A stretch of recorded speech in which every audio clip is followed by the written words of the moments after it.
मित्रों नमस्कार। सुधीर पांडे पूर्वांचल के यूट्यूब चैनल पर आपका स्वागत है, अभिवादन अभिनंदन है। बात करेंगे मनीष कश्यप।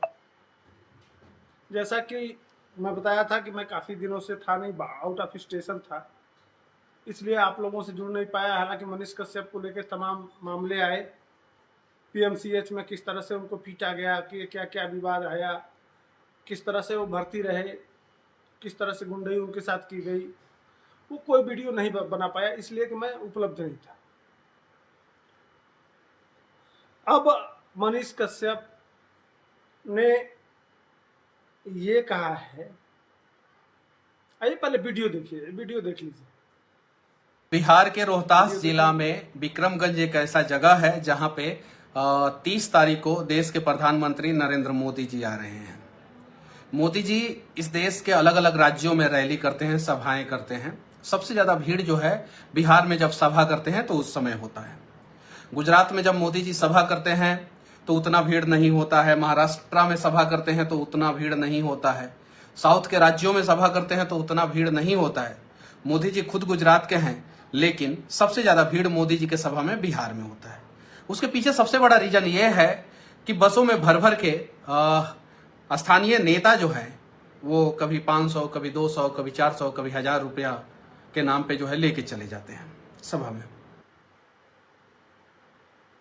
वीडियो आप सुन लिए। मनीष कश्यप के कहने का मतलब है कि मोदी जी आ रहे हैं पटना में, लगभग 50,000 करोड़ रुपए का वो विभिन्न परियोजना कुछ तैयार हो गई हैं और कुछ नया किसी का शिलान्यास करेंगे और किसी का उद्घाटन करेंगे। इसी को लेके वो आ रहे हैं। और उनका कहना ये है कि जो भारतीय जनता पार्टी के नेता लोग हैं वो लोग पैसा देके और लोगों को इकट्ठा करते हैं, तब वो लोग आते हैं। और देश में बिहार में जितनी बड़ी भीड़ मोदी जी की होती है उतनी भीड़ शायद कहीं नहीं होती है पूरे भारत में। इवन गुजरात में भी वो जाते हैं तो उतनी भीड़ इकट्ठा नहीं कर पाते हैं जितनी भीड़ मोदी जी के आने के बाद बिहार में होती। लेकिन बिहार की समस्या मोदी जी असली तब समझेंगे जब उनको भीड़ नहीं मिलेगा। वो आते हैं और देखते हैं पूरा कि इतना भीड़ है, इसका मतलब बिहार के लोग बहुत खुश हैं। लेकिन मनीष कश्यप के कहने का मतलब कि बिहार के लोग खुश नहीं हैं, वर्तमान की सरकार ठीक नहीं चल रही है और भारतीय जनता पार्टी के नेता भी हैं। असल में पीएमसीएच वाला जो मामला आया था उसमें इन लोगों ये चाहे थे कि भारतीय जनता पार्टी के बड़े नेता इनके समर्थन में आए और विरोध करें, लेकिन उसका दुष्परिणाम नहीं जानते थे। ठीक है, यह नेता इनके नेतृत्व में इनके साथ हुआ, भारतीय जनता पार्टी खड़ी हो जाती। लेकिन नेता और कुकू आपस में लड़ते हैं, अपने लिए नहीं लड़ते हैं। हाँ, जब अपने बेटा बेटी के लिए काम करना होता है तो चुपके से करा लेते हैं, लेकिन फील्ड में उतर के नेता के लिए नेता नहीं जाता है भाई। मनीष भाई, बहुत कम देखने को मिलता है। ये नेता की जाति नहीं होती है। ओ, लेकिन कल अगर आगे नेता लोग बोल देते हो पीएमसीएच में कुछ हो जाता तो जानते हैं पूरा बिहार का जितना डॉक्टर है, सब छोटका डॉक्टर ना, सब हड़ताल पे चला जाता और सारा बिहार का स्वास्थ्य व्यवस्था ठप हो जाता। तो आपको पीटे भी सब, और आपके पास एविडेंस तो था नहीं, वीडियो तो सब डिलीट करा दिए थे आपसे कि कोई कानूनी कार्रवाई कहें एफआईआर नहीं कर पाए, कि आपके पास कोई एविडेंस नहीं था। बिना सबूत के कानून के, तो कानून का तो जानते ही आंख अंधा होता है। सबूत ले जाएंगे तब जाके वो मामला बनेगा। तो ऐसी परिस्थिति में पूरा बिहार में, अगर उसमें भी स्वास्थ्य मंत्री कौन है? मंगल पांडे। सारा ब्लेम किसके ऊपर आता? मंगल पांडे के ऊपर। यह सब देख के बहुत मदद नहीं किए हैं और इसको शांति शांति कर लिए हैं, लेकिन अब आप इसको ईगो पर ले लिए हैं।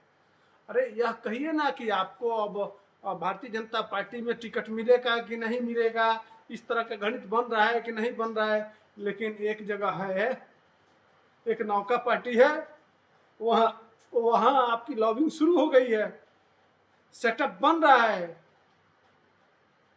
जो नई नई पार्टी बनी है ना, अरे जन सुराज की बात करना है, बात हमारी समझिए।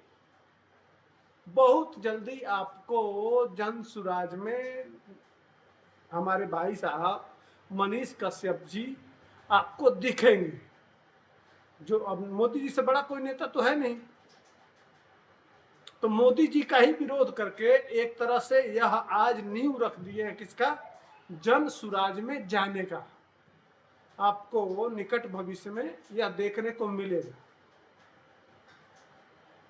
और रही बात, देखिए अगर भारतीय, एक और बात, कुछ लोग कह रहे थे कि दबाव बनाने का पॉलिटिक्स है, तो दबाव, मुझे नहीं लगता कि दबाव मोदी जी मानते हैं किसी का। बहुत बड़े बड़े लोग के पर काट दिए जाते हैं, हमने देखा है। अब वसुंधरा राजे से बड़ा वो मुख्यमंत्री नहीं है।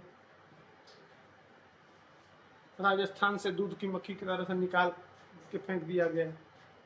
शिवराज सिंह चौहान के नाम से ही मध्य प्रदेश में चुनाव लड़ा गया, और लास्ट में मोहन यादव को वहां मुख्यमंत्री बना दिया। छत्तीसगढ़ में रमन सिंह, उड़ीसा में धर्मेंद्र प्रधान, बहुत बड़े बड़े नेता। हालांकि यह नहीं है कि भारतीय जनता पार्टी से निकल गए, उनके पास पद है, लेकिन जो लगता है कि सिस्टम में ठीक नहीं है बैठेगा, वैसे भी आप नेता बन गए हैं, लेकिन आपको कीड़ा तो काटता रहता है ना, पत्रकार वाला। तो कभी आगे जाते हैं, कभी पीछे जाते हैं, कभी आगे जाते हैं, कभी पीछे जाते हैं। तो ऐसे काम थोड़ा चलेगा, आपको टिक के रहना पड़ेगा। राजनीति में ऐसा नहीं चलता है। कम से कम आपको एक जगह टिक के, और ऐसा तो नहीं है कि बिहार में काम नहीं हुआ है। मैं कैमरा लेके जाऊंगा, दोनों पक्ष दिखाऊंगा। अब यही काम आप जिस तरह से किए थे, क्योंकि आपको बिजनेस भी करना है, आपके पास कोई इनकम का स्रोत तो है नहीं, एक ही चीज है, वो है आपका चैनल। और चैनल में आपने इकट्ठा कर दिया है टोटल विरोधी। सरकार के समर्थक परसेंटेज में कम है। अब स्वाभाविक है कि आप सरकार के समर्थन में जाएंगे तो वो लोग तो स्वीकार नहीं करेंगे। भाई देखिए, मीडिया में सीधी सीधी बात है, दो लाइन है, एक तरफ एक दाहिना पक्ष है तो एक बायां पक्ष है, लेफ्ट विंग है, राइट विंग। एक सरकार के समर्थक है तो एक विरोधी है। तो शुरुआत में तो आपने सरकार का विरोध करके खूब बनाया आपने माहौल। अब आप उस पार्टी में विरोध करते करते, ठीक है आपने पार्टी में आ गए, भारतीय जनता पार्टी के, ठीक है नेता भी हो गए, सब कुछ ठीक था, लेकिन अब अचानक से भाई इनकम आप अगर चैनल नहीं चलाएंगे तो इनका आप रिसोर्स बन जाए, तो समाज से कभी कट जाएंगे। और जानते ही हैं इलेक्शन में करोड़ों रुपया खर्च होता है, उसको भी मैनेज करना है आपको, बहुत सारी जिम्मेदारी है आपके ऊपर। तो ऐसी परिस्थिति में टिकट की गारंटी तो कोई भारतीय जनता पार्टी में नहीं कर सकता है। भारतीय जनता पार्टी में रियल यह है, सच्चाई बता रहा हूं आपसे, किसी के सिफारिश, किसी का दबाव, किसी का कुछ नहीं चलता है। अगर ग्राउंड पे जनता, देखिए 3 बार सर्वे होता है, 3 तरह से हर विधानसभा में सर्वे होता है। जो फाइनल कर लेगी भारतीय जनता पार्टी कि हमको इस सीट से लड़ना है, तो 3 सर्वे कराएगी, और सर्वे में ग्राउंड रिपोर्ट जो थर्ड पार्टी, नेता लोग नहीं, जो रिपोर्ट आएगा उस आधार पर टिकट देती है।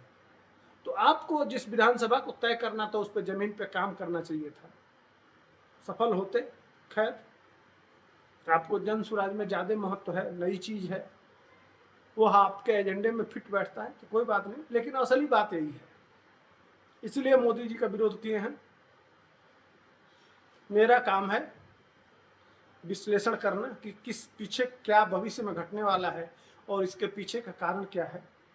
तो यह जो दिखाई दिया मैंने आपके सामने रखा। अगर वीडियो पसंद आएगा तो लाइक शेयर सब्सक्राइब करिएगा। तब तक हमको दीजिए इजाजत, फिर मिलेंगे नए मुद्दे के साथ। जय हिंद, वंदे मातरम।